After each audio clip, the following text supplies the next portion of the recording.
ये ट्रेलर है दुनिया में नए महायुद्ध के आरंभ का। ये तस्वीर है ईरान में तबाही की। कहानी है अमेरिका, इजराइल और ईरान के बीच जारी जंग की। एक बार फिर वो वीकेंड आ गया जब अमेरिका और इजराइल ने ईरान पर बम वर्षा की, मिसाइल वर्षा की, रॉकेट दागे, ईरान के महत्वपूर्ण संस्थानों पर हमले किए। 3 दौर की वार्ता के बाद भी अमेरिका और ईरान में शांति पर सहमति नहीं हुई, जिसका प्रलय वाला परिणाम आज सुबह से पूरी दुनिया देख रही है। ईरान में शहर शहर महायुद्ध वाले शोले हैं, धमाके हैं, पैनिक है। अमेरिका ने वही किया जिसके दावे वो करता रहा है। ट्रंप ने वही किया जिसकी चेतावनी को खामेनेई पिछले कुछ दिनों से देते रहे हैं। कहानी यही है, ईरान 1 इंच भी पीछे हटने को तैयार नहीं है, अमेरिका की शर्तों को मानने को तैयार नहीं है, जिसके बाद अब ट्रंप और नेतन्याहू खामेनेई की सत्ता को खत्म करने का प्रण ले चुके हैं। ईरान से आ रही हैं तस्वीरें तबाही की जो गवाही दे रही हैं। भारतीय समय के अनुसार आज सुबह करीब 11 बजे ईरान पर इजराइल के ताबड़तोड़ हमले की खबर सामने आई।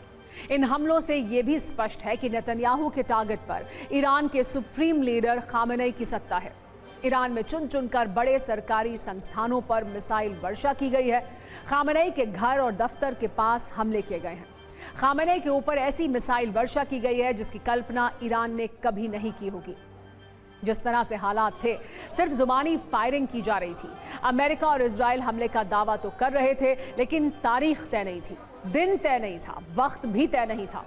आज अचानक सब कुछ तय हो गया। अमेरिका और इजराइल ने ईरान पर जॉइंट ऑपरेशन के तहत एक बड़ा अटैक कर दिया। सवाल यही है कि इस युद्ध में आगे क्या होने वाला है। सवाल यही है कि ईरान में अगले कुछ घंटों में क्या होने वाला है। ईरान अमेरिका और इजराइल को और कितना नुकसान पहुंचाने वाले हैं। सबसे बड़ा सवाल यह कि युद्ध कितने दिनों तक चलने वाला है। आज विस्फोटक तस्वीरों के साथ अमेरिका और ईरान के बीच महायुद्ध वाले इस बारूदी संघर्ष का विस्तृत विश्लेषण हम कर रहे हैं। इस महायुद्ध की पूरी पिक्चर आप देखेंगे तो जानेंगे कि आज के दिन ऑपरेशन के जो नाम हैं, 3 देश अलग अलग ऑपरेशन के जरिए अपने मकसद को पूरा कर रहे हैं, अपने टारगेट को हिट कर रहे हैं। अमेरिका, इजराइल और ईरान विशेष ऑपरेशन के जरिए महायुद्ध में शामिल हैं। इजराइल ने ईरान पर हमला करने के बाद ऑपरेशन का नाम रोरिंग लायन रखा है, जिसका मतलब होता है दहाड़ता हुआ शेर। आपको बता दें कि पिछले वर्ष जून में जब इजराइल ने ईरान पर हमला किया था, उसे राइजिंग लायन नाम दिया था। ये उसका अपग्रेडेड वर्जन है। दूसरी तरफ अमेरिका ने ईरान के खिलाफ ऑपरेशन का नाम एपिक फ्यूरी रखा है। एपिक फ्यूरी का मतलब बहुत ज्यादा गुस्सा। ये ट्रंप के जंगी तेवर को दर्शाता है, ईरान पर अमेरिका के क्रोध को दिखाता है। ट्रंप कई बार ये स्पष्ट शब्दों में कह चुके हैं कि अमेरिका का उद्देश्य ईरान की खामेनेई सरकार को गिराना है, ईरान के लोगों को हथियार बनाकर वहां सत्ता परिवर्तन करना है। तीसरी ओर ईरान की सरकार है जो ना अमेरिका की शर्तों को मानने को तैयार है, ना ही इजराइल की धमकियों से पीछे हटने को तैयार है। ईरान ने अमेरिका और इजराइल के खिलाफ ऑपरेशन फतह खैबर की शुरुआत की है। आपको इसका मतलब भी बताते हैं। फतह एक अरबी शब्द है जिसका अर्थ होता है जीतना। वहीं खैबर सऊदी में मदीना के पास एक जगह है जिसे इस्लाम के इतिहास का सबसे मजबूत किला माना जाता था। 7वीं सदी के दौरान यहाँ इसे जीतने के लिए एक जंग लड़ी गई थी। खैबर की लड़ाई में हजरत अली ने बड़ी भूमिका निभाई थी। उन्होंने लड़ाई के आखिर में एक मोटे लोहे के दरवाजे को उखाड़ फेंका था, जिसके कारण उस लड़ाई में उनके गुट की जीत हुई थी। इसलिए इसे फतह खैबर कहा जाता है। ईरान कुछ इस अंदाज में इजराइल से बदला ले रहा है। इजराइल में तल अवीव पर जबरदस्त हमला किया गया है। आईडीएफ ने माना है कि ईरान ने इजराइल के शहरों पर मिसाइलों की बौछार कर दी है। इसके बाद पूरे इजराइल में इमरजेंसी घोषित की गई है। अमेरिका और ईरान के बीच जारी इस संघर्ष में महायुद्ध इसे क्यों कहा जा रहा है वो भी जानिए। क्योंकि एक तरफ अमेरिका ने पूरी शक्ति लगा दी है, सारे घातक हथियार ईरान के आसपास उतार दिए हैं। वहीं दूसरी ओर ईरान भी जबरदस्त जवाब दे रहा है। ईरान के हमलों ने अमेरिका और इजराइल की चिंता को बढ़ा दिया है। आपको हम 2 तस्वीरों के साथ आइए बताते हैं कि इस महायुद्ध में कौन किस पर भारी पड़ रहा है, कौन कहां कितनी तबाही ला रहा है।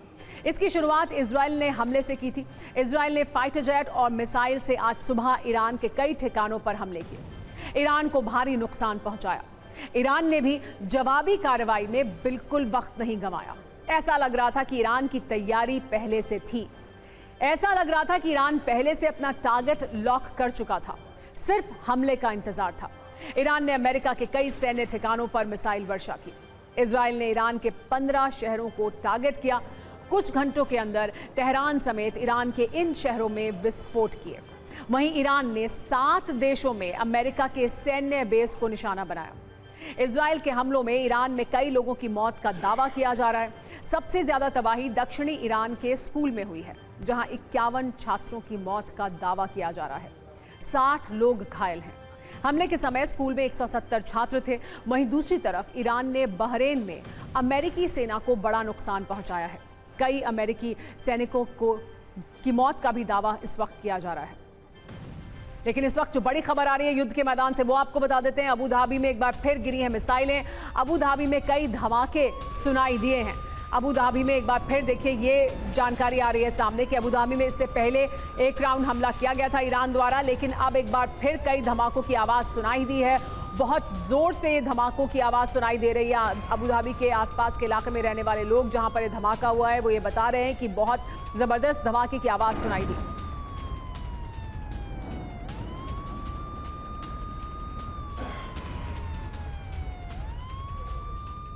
और एक और बड़ी खबर आ रही है, इजराइल और अमेरिका के हमलों से सबसे ज्यादा तबाही ईरान की राजधानी तेहरान में हुई है। पूरे शहर में सायरन बज रहे हैं। सुप्रीम लीडर खामेनेई तो बंकर में पहुंच गए हैं, लेकिन ईरान की जनता जान बचाने के लिए इधर उधर भाग रही है। सबसे पहले हम आपको ये बताते हैं कि अमेरिका स्पॉन्सर्ड इजराइल के इस हमले में ईरान को कहां और कितना नुकसान हुआ है। इजराइल की मिसाइलें कहां कहां जाकर गिरी हैं ईरान के भीतर। सबसे पहला टारगेट क्या था? सबसे पहला टारगेट था ईरान का खुफिया मंत्रालय, जिसे इजराइल ने धुआं कर दिया। ईरान पर यह हमला जिस वक्त हुआ, उस वक्त लोग बड़ी संख्या में सड़कों पर थे, आम दिनों की तरह अपने काम पर निकले थे। लेकिन तभी मिसाइलें गिरनी शुरू हो गई। ईरान के खुफिया मंत्रालय के साथ साथ इजराइल ने रक्षा मंत्रालय पर भी मिसाइल वर्षा की है। आप वीडियो में ये देख सकते हैं बमबारी के बाद कैसे ईरान की इमारतें दहक उठी हैं। इसके बाद इजराइल ने सबसे बड़े टारगेट पर बम गिराए, और वो था ईरान के सुप्रीम लीडर खामेनेई का दफ्तर। हालांकि जिस वक्त ये हमला हुआ वहां खामेनेई मौजूद नहीं थे, लेकिन ये एक मैसेज जरूर था कि इजराइल की मारक क्षमता कितनी खतरनाक है। इन लोकेशंस के अलावा इजराइल की डिफेंस फोर्सेस ने ईरान में एटॉमिक एनर्जी एजेंसी पर भी हमला किया है। और सिर्फ इतना ही नहीं, ईरान के राष्ट्रपति पेजेश्कियान का घर भी नहीं छोड़ा है, वहां भी मिसाइल अटैक हुआ है। ईरान के कई मिसाइल सेंटर और मिलिट्री सेंटर को भी टारगेट बनाया है। मतलब ईरान के सभी मुख्य जगह इजराइल के टारगेट पर पहले से लॉक थी। और जैसे ही आईडीएफ को नेतन्याहू का एक ऑर्डर मिला, ईरान पर मिसाइल वर्षा शुरू हो गई। हमारे साथ यहाँ स्टूडियो में मेहमान मौजूद हैं, आइए सीधे उनका रुख करते हैं, उनसे बात करते हैं। हमारे साथ कार्तिकेय काले जी मौजूद है, एयर कॉमोडोर कार्तिकेय काले, और हमारे साथ कमांडर बिक्रमजीत सिंह जी भी मौजूद हैं। कार्तिकेय काले जी, इसके अलावा हमारे साथ विभूति झा जी भी जुड़े हुए हैं, जो न्यूयॉर्क से हमारे साथ इस वक्त जुड़े हैं, रिपब्लिकन सदस्य हैं। लेकिन सबसे पहले कार्तिकेय काले जी, मैं आपसे जानना चाहूँगी, हम इस वक्त देख रहे हैं कि अमेरिका अटैक कर रहा है, इजराइल अटैक कर रहा है, और उनके पास ज़्यादा एयर पावर है, बल्कि उनकी तुलना में ईरान के पास वो एयर पावर है नहीं। कितना ज़्यादा नुकसान वो ईरान को पहुंचा सकते हैं, और ईरान इसके जवाब में क्या कर सकता है इस हमले से अपने आप को बचाने के लिए रणनीतिक तौर पर युद्ध के मैदान में? देखिए, आपका असेसमेंट तो बिल्कुल सही है। ये as far as air power का कंपैरिजन है, ईरान के पास कुछ भी एयर पावर एरियल एसेट्स में जो है बहुत कम है।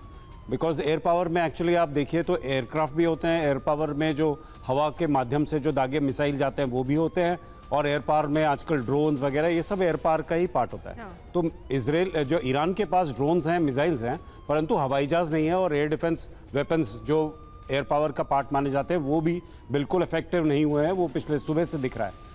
तो डेफिनेटली उनका पावर बहुत वीक है। परंतु लॉजिस्टिकली देखिए, यूनाइटेड स्टेट्स को 4 दिन से ज़्यादा इस ऑपरेशन को सस्टेन करने में बहुत मुश्किल होने वाली है। बिकॉज जो भी स्टैटिस्टिकल कैलकुलेशंस करे गए हैं उससे यही पता चलता है कि यूनाइटेड स्टेट्स के पास इतना लॉजिस्टिकल सपोर्ट नहीं है कि वो 4 दिन तक कंटिन्यूस ऑपरेशंस अपने एयर पावर को यूज़ करके उस एरिया में कर सके। नहीं, पर कार्तिकेय काले जी, बहुत लंबे समय से हम देख रहे थे ये जो निगोशिएशंस चल रही थी, इसमें दोनों तरफ से तैयारी की जा रही थी। हमने तमाम उड़ानें देखी हैं जो पहुंची हैं इन तमाम एयर बेसिस पर, इन तमाम मिलिट्री बेसिस पर। अमेरिका के इजराइल हथियार पहुंचे हैं, एयर डिफेंस सिस्टम्स और उनकी वो तमाम और सामान और हथियार। क्या उसके बावजूद लंबा सस्टेन नहीं कर सकते हैं इस युद्ध को? हाँ, बेसिकली द प्रॉब्लम इज़ कि देखिए, जो इनिशियल अटैक्स हुए हैं उसमें जो मैग्नीट्यूड ऑफ अटैक है वो बहुत ज़्यादा है। आप नॉर्मल जो एजिस क्लास डिस्ट्रॉयर्स हैं ये करीब 60 से 40 मिसाइल ट्यूब्स जो है वो कैरी करते हैं, और इन मिसाइल्स में आप चूज़ कर सकते हैं, आप टोमाहॉक लगा सकते हैं, बाकी दूसरी सीरीज़ की मिसाइल्स हैं जो आप उसमें चूज़ करके लगा सकते हैं। परंतु जो अभी जो मॉर्निंग में जो अटैक्स देखे गए और सीरिया के ऊपर से टोमाहॉक्स की फ्लाइट्स भी देखी गई थी, तो ऑब्वियसली जो पहला अटैक, वेव ऑफ अटैक था यूनाइटेड स्टेट्स की तरफ से, वो टोमाहॉक्स का ही होना था, and that was what the original plan was. मतलब हमेशा से यूनाइटेड स्टेट्स का जो फर्स्ट प्लान गया है वो अनमैन्ड मिसाइल्स और दैट इज क्रूज मिसाइल से ही अटैक रहा है, एंड टोमाहॉक्स बहुत ही प्रिसिशन वेपन्स हैं, तो बहुत अच्छी तरह से हमला करते हैं। तो जो यदि उनका जो पहले वेव में उन्होंने 120, 140, 200, 300 डिपेंड करता है कि कितने मिसाइल्स उन्होंने एक्चुअली यूज़ किए हैं। अब जब ये रीफिटमेंट होता है, दैट मीन्स आप उस मिसाइल ट्यूब जो खाली हो गई है उसमें दोबारा मिसाइल डालते हैं, तो आपको उतने ही मिसाइल्स वापस डालने पड़ेंगे जो आपको नेक्स्ट हमले के लिए चाहिए। तो डिपेंडिंग अपॉन आप कितने हमले में आप अपने टोमाहॉक को यूज़ करते हैं, आप अपने सारा वेपन्स जो है एक्सपेंड करेंगे। Similarly expenditure will be incurred in terms of fuel. देखिए, they are all operating, United States के सारे एसेट्स इस समय अपने बेसिक देश से बहुत दूर ऑपरेट कर रहे हैं, और इस समय जितने भी उनके एसेट देश हैं, जैसे जो उनके दोस्त देश हैं जहां पर उनके बेसिस थे, उन सब बेसिस के पोर्ट्स पे अभी हमला किया गया है। तो the idea is to starve them of energy. अब ये जितनी जो रेजिडुअल एनर्जी वो कैरी कर रहे हैं, वो ज़्यादा से ज़्यादा 3-4 दिन के लिए, जो स्टैटिस्टिकल एनालिसिस यूनाइटेड स्टेट्स में पहले भी कर चुके हैं तो लोग, इससे जो उनके पास अभी है वो इससे ज़्यादा लंबा उसको सस्टेन करने में दिक्कत होगी। बिल्कुल दिक्कत होगी, एंड यही इजराइल का रोल आ जाता है, बिकॉज इजराइल जितना ज़्यादा कमिटमेंट इस एयर पावर का अपने ऊपर लेता है, उतना ही यूनाइटेड स्टेट्स को कम खर्च करना पड़ता है। So that is how they are going to manage this war. How they are going to manage it. Israel support करेगा, इजराइल करेगा और अमेरिका उसे सपोर्ट करता रहेगा। विक्रमजीत जी भी हमारे साथ मौजूद हैं। विक्रमजीत जी, लेकिन जो उद्देश्य लेकर उतरे हैं युद्ध में डोनाल्ड ट्रंप, जो अमेरिका कह रहा है उनका उद्देश्य है कि हमें मिसाइल क्षमता को खत्म करना है, हमें जो परमाणु क्षमता है उसको खत्म करना है, उसके लिए तो उन्हें लंबा युद्ध चाहिए। उसके लिए तो वो 4 दिन में या 5 दिन में या 1 हफ्ते में वो उद्देश्य हासिल नहीं कर सकते हैं। तो फिर क्या उद्देश्य है उनका इमीडिएट इस वक्त?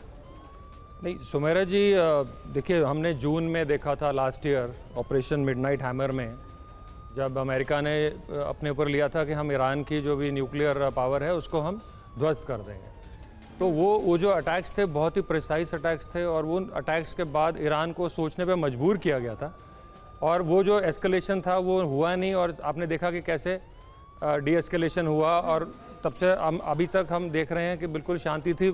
इन लोगों ने शांति वार्ता और बातचीत भी शुरू कर दी थी, और वो एक लेवल तक पहुंच गई थी। मेरे लिए अभी जो मेन चीज़ है, अभी जो भी अटैक्स हुए हैं वो भी आप देखेंगे तो मोस्टली मिलिट्री इंस्टॉलेशंस में हुए हैं, मिसाइल कैपेबिलिटीज़ पे हुए हैं।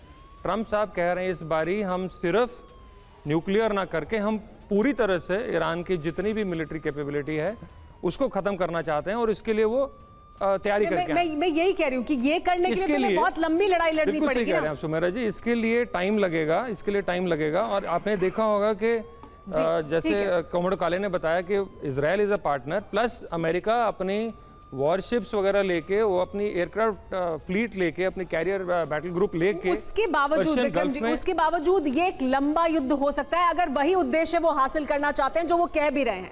अगर वो बैकआउट करेंगे कुछ थोड़ा उद्देश्य हासिल करके तो अलग बात है, लेकिन अगर वो जो कह रहे हैं वो हासिल करना चाहते हैं तो फिर लंबा युद्ध चलेगा, और उसको सस्टेन करने के लिए डोनाल्ड ट्रंप को बहुत से कॉस्ट है जो उन्हें अपने घर में भी देने पड़ेंगे, वहां पर भी जवाब देना होगा, वहां की जनता क्या कहती है वो भी अहमियत रखेगा, उस पर भी बात करेंगे। हमारे साथ विभूति जी भी जुड़े हुए हैं, लेकिन इस बीच एक बड़ी खबर आपको बता देते हैं, ये भी बता देते हैं कि अब दोनों तरफ से कैसे बम बरसाए जा रहे हैं, मिसाइल अटैक हो रहे हैं। इस बमबाजी के बीच धमाकेदार डायलॉग बाजी भी हो रही है। आज ट्रंप ने क्या कहा पहले आपको वो बताते हैं। IRGC के सामने 2 ही विकल्प हैं, या तो मौत का सामना करे या सरेंडर कर दे, क्योंकि अमेरिका को कोई भी चुनौती नहीं दे सकता है। ट्रंप ने फिर यह भी कहा कि ईरानी मिसाइल इंडस्ट्री को मिट्टी में मिला देंगे, ईरान की नौसेना को पूरी तरह से हम तबाह कर देंगे, और हम ये सब कुछ ईरान के भविष्य के लिए कर रहे हैं। ईरान की तरफ से भी इसी अंदाज में जवाब दिया गया है। ईरान जवाब देने में पीछे नहीं है। ईरान ने कहा है कि हमला करके अमेरिका ने गलती कर दी है, अब हम अमेरिकी गर्व की जल समाधि बनाएंगे। जंग इजराइल और अमेरिका ने शुरू की है, लेकिन इसे खत्म हम करेंगे। अब इस जंग का अंत इजराइल और अमेरिका के हाथ में नहीं है, क्योंकि इजराइल और अमेरिका ने हमारी ताकत का गलत अनुमान लगाया है। हमला करने के बाद इजरायली पीएम नेतन्याहू ने भी बयान दिया। उन्होंने क्या डायलॉग दिए वो भी सुनिए। कहा, अभी तो शुरुआत है, हमले 4 दिन तक होंगे। अब ईरान में सत्ता परिवर्तन करवा कर ही रहेंगे। ईरान को कभी न्यूक्लियर पावर नहीं बनने देंगे। ईरान की मिसाइलें इजराइल को छू भी नहीं पाएंगी। उन्होंने हमले में साथ देने के लिए ट्रंप का धन्यवाद भी दिया। यानी बारूदी जंग के साथ जुबानी जंग भी लड़ी जा रही है। ईरान अमेरिका को लगातार तगड़ा जवाब दे रहा है। ऑपरेशन फतह खैबर के तहत ईरान ने एक साथ 7 देशों पर हमला किया है। जिन देशों पर ईरान ने हमला किया है उनमें Israel, UAE, Saudi, Kuwait, Jordan, Qatar और बहरीन का नाम शामिल है। इजराइल को छोड़कर बाकी सभी देशों में ईरान ने यूएस बेस पर हमला किया है। ईरान ने पहले ही अमेरिका को विनाशकारी जवाब देने की घोषणा की थी। ये बहरीन से आई तस्वीर है जो ट्रंप को सबसे ज्यादा कष्ट दे रही है। ईरान ने अमेरिका के नेवल बेस को पूरी तरह तबाह कर दिया है। ईरान ने बहरीन के मनामा में स्थित अमेरिकी नेवी की 5th फ्लीट के हेडक्वार्टर को टारगेट किया। बहरीन की स्टेट न्यूज एजेंसी ने भी इसे कंफर्म किया है। हमले में बेस पर इंफ्रास्ट्रक्चर को भारी नुकसान पहुंचा है। अगली तस्वीर हम आपको जो दिखाने जा रहे हैं वो कतर की है, जहां दोहा में अमेरिकी एयरबेस अल उदैद पर ईरान ने अटैक किया। ये इस इलाके में अमेरिका का सबसे बड़ा क्षेत्रीय बेस है। कतर के विदेश मंत्रालय ने इसकी निंदा की है, इसे संप्रभुता का खुला उल्लंघन बताया है। अगली तस्वीर इजराइल के हमले की है। इजराइल ने ईरान की रडार साइट पर अटैक किया। यहां पर भारी नुकसान उसे पहुंचाया गया। आपको ये बता दें कि इजराइल के टारगेट पर ईरान के सभी महत्वपूर्ण केंद्र हैं। खास तौर पर परमाणु सेंटर्स इजराइल के टारगेट पर हैं। तबाही के सबसे ज्यादा वीडियो इस वक्त ईरान की राजधानी तेहरान से आ रहे हैं, लेकिन इसके अलावा भी कई ऐसी लोकेशंस हैं जिसे नेतन्याहू और ट्रंप ने अपने गुस्से की आग में जलाया है। आपको ये बताते हैं कि ईरान के किन किन शहरों में हमले हुए हैं।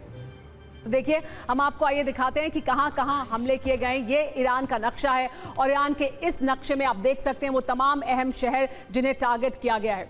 तो देखिए, Ahvaz, Tabraiz, Karaj, Tehran, Qom, Kermanshah, Bushehr, Hamadan, Lorestan, Isfahan, Ilam, Tehran, ये तमाम शहर हैं जिन्हें निशाना बनाया गया। और इन सब शहरों को जो चुना गया हमले के लिए, उसके पीछे अहम कारण हैं। राजधानी को निशाना बनाया गया है, लेकिन उन तमाम जगहों को भी निशाना बनाया गया है जो रणनीतिक तौर पर अहमियत रखते हैं, चाहे वो मिसाइल प्रोडक्शन से जुड़ी हुई जगहें हो या वो परमाणु संयंत्र से जुड़े हुए ठिकाने हो, उनको निशाना बनाया गया है।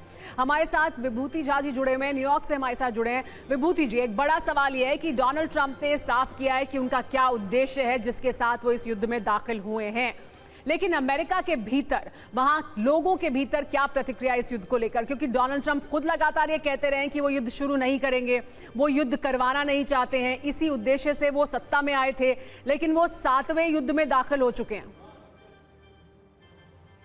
नमस्कार, बहुत बहुत धन्यवाद जी। बहुत सी बातें मैं नहीं सुन पाया क्योंकि आवाज कट रही थी, तो अगर आवाज कट हो जाए तो मुझे माफ करिएगा जी। देखिए, ये जो युद्ध हो रहा है, ये एक सीधा सा मुद्दा है। ये ईरान का जो मुद्दा है वो पब्लिक सपोर्ट के बिना सफल नहीं होगा। और आज की तारीख में अगर आप देखें, ये जियोपॉलिटिकल सिचुएशन है। बिल्कुल, ये जियोपॉलिटिकल वॉर है जिसमें मिलिट्री का अब उपयोग हो रहा है। एक ही कंडीशन रहा था अमेरिका का और इजराइल का कि ईरान अपने आप को आणविक शक्ति से सशक्त न करे। यहां तक कि म्यूनिक कॉन्फ्रेंस में ऑफर दिया गया था कि अगर आपको यूरेनियम एनरिचमेंट नहीं करना है, जिसका दावा करते हैं कि हम पीसफुल पर्पसेस के लिए कर रहे हैं, तो हम आपको न्यूक्लियर एनर्जी सप्लाई करेंगे कहीं और से। ईरान ने उस बात को भी नहीं माना। तो यहाँ पे एक ऐसा सिलसिला है कि मैंने पहले भी आप ही के शो में कहा था कि ये जो है जिहाद और क्रूसेड का 21st सेंचुरी वर्जन आ गया है। ईरान अकेला देश है, शिया देश है, और उसने सारे सुन्नी देशों पे अटैक करके इसको ग्लोबलाइज कर दिया है। तो ये सिलसिला ऐसा है कि लेकिन विभूति जी, वो तमाम देश जिस पर उन्होंने अटैक किया है, वहां की जो जनता है उसका सेंटिमेंट तो ईरान के साथ है, और इस वजह से जो ये देश हैं, जो खाड़ी के देश हैं, उनके लिए तो बहुत ही दो धारी तलवार है। वो बहुत विरोध, वो नहीं चाहते हैं कि ईरान रहे और इतना ताकतवर रहे कि उनके लिए मुश्किल पैदा करे, लेकिन उन्हें पता है कि उनकी जनता ईरान के साथ समर्थन रखती है और इस वजह से उनके लिए कैच 22 जैसी सिचुएशन बन जाती है। सर, मैं आती हूँ वापस आपके पास, इस पर आपकी ज़रूर मैं प्रतिक्रिया लूंगी, लेकिन इस बीच एक और बड़ी खबर और उससे संबंधित, युद्ध से संबंधित हम बता देते हैं अपने दर्शकों को। इजरायल और अमेरिकी हमलों का बदला लेने के लिए ईरान ने पश्चिमी एशिया के 9 देशों को निशाना बनाया है। इनमें वो देश भी शामिल हैं जिन्होंने ईरान पर हमले के लिए अमेरिका को अपनी जमीन के इस्तेमाल से इनकार कर दिया था, लेकिन अब ईरान की जवाबी कार्रवाई ने उन तमाम देशों को भी जंग में घसीट लिया है। ये तस्वीरें जो आपको दिखा रहे हैं वो अबू धाबी की हैं, जहां अमेरिकी बेस को निशाना बनाते हुए ईरान ने मिसाइल दागी। हमले के बाद वहां काले धुएं का गुबार उठता हुआ साफ नजर आया। जैसे ही खामेनेई की मिसाइल ने अबू धाबी को टारगेट किया, धमाके के बाद वहां अफरा तफरी मच गई। इसके अलावा कतर, जॉर्डन, इराक, कुवैत समेत कई अरब देशों को निशाना बनाया गया। ईरान के हमलों के बाद अरब देशों ने भी अपना रुख साफ कर दिया। सऊदी अरब ने कहा कि जिस भी अरब देश पर ईरान ने अटैक किया, हम उसके साथ हैं। यानी जरूरत पड़ने पर अरब देश ईरान के खिलाफ एकजुट हो सकते हैं। अब उन अरब देशों की लिस्ट भी देख लीजिए जिनके आसमान में आज ईरान की मिसाइलें दिखी हैं। सऊदी अरब के रियाद में ईरानी मिसाइल से विस्फोट हुआ है। यूएई में अबू धाबी में अमेरिकी बेस पर ईरान की मिसाइल आकर गिरी है। इसके अलावा जॉर्डन के एयर स्पेस में ईरान की 10 मिसाइलें दाखिल हुई। सबसे ज्यादा नुकसान बहरीन में हुआ, जहां यूएस नेवल बेस पर ईरान ने धावा बोला। दूसरे विश्व युद्ध के बाद पहली बार किसी अमेरिकी नेवी बेस पर इस तरह का हमला हुआ। कतर में अल उदैद बेस तक ईरान की 12 मिसाइलें दागी गईं। कुवैत के अल सलेम बेस पर ईरान ने आत्मघाती ड्रोन से हमला किया। इसके अलावा इराक के इरबिल बेस पर ईरानी मिसाइल इंटरसेप्ट की गई, जबकि सीरिया को निशाना बनाने की कोशिश की गई। लेकिन खबर यह है कि सीरिया पर किए गए ईरान के सभी हमले नाकाम रहे हैं। एक तरफ बम बारूद वाला युद्ध है तो दूसरी तरफ कूटनीतिक युद्ध भी है। दुनिया के कई देश 2 हिस्सों में बंट चुके हैं। कुछ देशों ने ईरान का समर्थन किया है तो कुछ देश ईरान पर एक्शन को सही बता रहे हैं। युद्ध के मैदान में ईरान का साथ देने के लिए हिजबुल्ला और हूती जैसे संगठन हैं, तो वहीं रूस और चीन जैसे देश भी ईरान के पक्ष में हैं। रूस ने अमेरिकी हमले पर सख्त एतराज जताया है। ये कहा है कि ट्रंप ने आखिर अपना असली रंग दिखा दिया है। वहीं अमेरिका और इजराइल के पक्ष में ज्यादातर पश्चिमी देश हैं। पश्चिमी एशिया में अमेरिका के कई सहयोगी इस्लामिक देश भी अमेरिका के साथ हैं। ईरानी मिसाइल हमलों ने कुवैत, कतर, सऊदी अरब और यूएई जैसे देशों का गुस्सा बढ़ा दिया है। कतर ने तो ये तक कह दिया है कि ईरान ने हमला कर अपने लिए एक बड़ी मुसीबत खड़ी कर ली है। इस वक्त एक और बड़ी खबर आ रही है युद्ध के मैदान से, वो भी बता देते हैं आपको। इजराइल के हाइफा में ईरान ने हमला किया है। तो इजराइल के अलग अलग शहरों को निशाना बनाया गया है। तल अवीव में हमले किए गए थे, लेकिन देखिए हाइफा में किस तरह से ईरान ने हमला किया है वो बता रहे हैं हम आपको। ईरान की मिसाइलों से दहला है हाइफा शहर इजराइल का। तो तल अवीव ही नहीं, हाइफा को भी निशाना बनाया है। और सिर्फ हाइफा, तल अवीव ही नहीं, इसके अलावा भी कई और अहम शहर इजराइल के जिन्हें निशाना बनाया गया। यरूशलेम में भी मिसाइल हमला किया गया था। ये तस्वीरें आप इस वक्त देख रहे हैं इजराइल में हमले की तस्वीरें, जिसमें कि देख सकता है कि किस तरह से मिसाइल यहाँ टारगेट कर रही हैं। कार्तिकी काले जी, ये जो हमले हो रहे हैं, ईरान के पास मिसाइल क्षमता है, लेकिन इजराइल के पास एयर डिफेंस सिस्टम है मजबूत। अमेरिका की जो ये तमाम बेस हैं जहां हमले किए गए, वहां पर भी एयर डिफेंस सिस्टम तैनात हैं। तो इजराइल से युद्ध लड़ने में ईरान और क्या कर सकता है? क्या वो अपनी इस मिसाइल क्षमता से ही किसी हद तक इस युद्ध में अपनी ताकत को दिखा सकता है? देखिए, इजराइल की जो वीकनेस है वो ये है कि देश बहुत छोटा है, और इजराइल की जो स्ट्रेंथ है वो ये है कि उसके पास एक बहुत ही capable multi layered air defence system है। Multi layered air defence system का मतलब ये है कि अगर आप पहली लेयर से निकल भी गए तो दूसरी लेयर पे आपको इंटरसेप्ट किया जाएगा, नहीं तो तीसरी लेयर पे आपको इंटरसेप्ट किया जाएगा। और उससे जो है chances that means percentile support एक मिसाइल का बिना टच हुए निकलने का और हमला करने का वो बहुत कम हो जाता है। और इजराइल ने ऑब्वियसली 12 डे वॉर के बाद कुछ और चीज़ें भी सीख ली होंगी, जैसे राइट पोजीशनिंग, कहाँ पर क्या करना चाहिए, किस तरह से इजराइल की ईरानी मिसाइल्स किस तरह से रिएक्ट करती हैं, किस तरह से वो आती हैं, किस डायरेक्शन से आती हैं। ये सब चीज़ें जब आप एक्चुअल ऑपरेशन में होते हैं तो आप सीख जाते हैं, तो आप अपने इक्विपमेंट को बेटर यूज़ कर सकते हैं। तो इस समय इजराइल डेफिनेटली बेटर पोजिशन में है।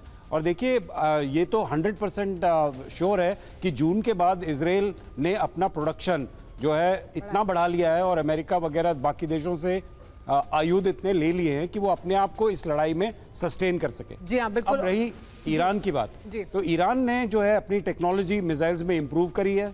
उन्होंने जो अपने मिसाइल पोजीशंस हैं वो ऐसी डीपली ज़मीन में डिग कर दी है जिससे नॉर्मल हमले से जो है उनके मिसाइल्स को कुछ नहीं। अभी कुछ देर पहले ही हम अभी इस बार फर्क भी देख रहे हैं। इस बार जो अटैक हुआ है, जो फर्स्ट वेव ऑफ अटैक है मिसाइल का ईरान द्वारा, वो बहुत प्रिसाइज है।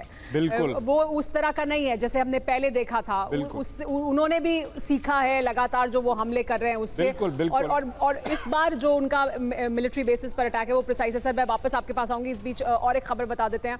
अब तक के युद्ध में आपने यही सुना होगा कि ईरान ने बैलिस्टिक मिसाइल से इजराइल के शहरों पर हमले किए हैं या फिर अरब देशों में अमेरिका के मिलिट्री ठिकानों को टारगेट किया है। लेकिन ईरान ने मिसाइल के अलावा ड्रोन हमले भी किए हैं।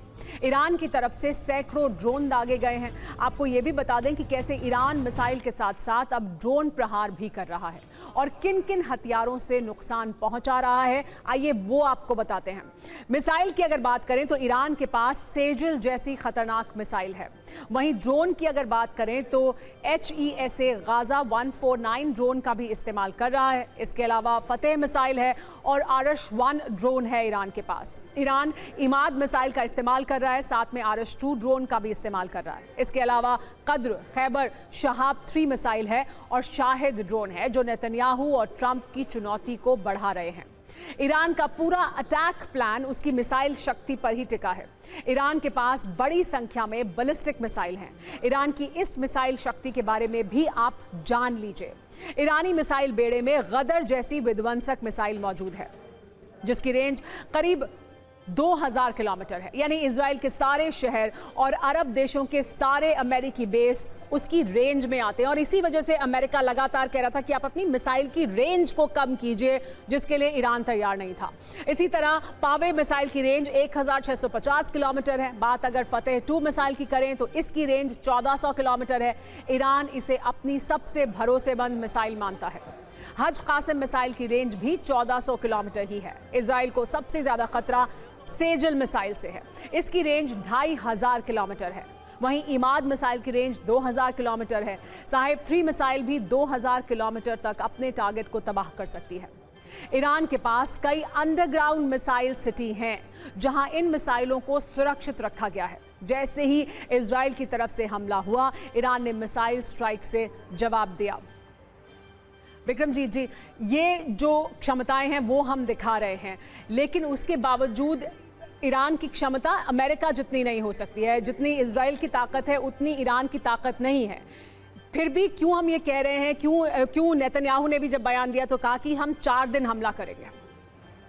सुमेरा जी, ये तो देखिए, रेंजेस की आपने बात बताई, क्षमता की बात बताई। मैं आपको थोड़ा दर्शकों को भी बताना चाहूँगा कि जब हम अमेरिका इराक में वेपन्स ऑफ मास डिस्ट्रक्शन ढूंढ रहा था और उसके बाद जो इराक की हालत हुई है वो हम सबको मालूम है, लेकिन वहाँ पे अभी तक उस लेवल के वेपन्स ऑफ मास डिस्ट्रक्शन मिले ही नहीं। पर विक्रम जी, उसके लिए तो ग्राउंड पे उतरना पड़ेगा ना। उसमें तो वो ग्राउंड पे उतरे थे। जी हाँ। आज के दिन अमेरिका ग्राउंड पे नहीं उतरना चाहता। नहीं, लेकिन वो सोच के गए थे, ये मान के गए थे, उनका एक परसेप्शन था कि इनके पास है।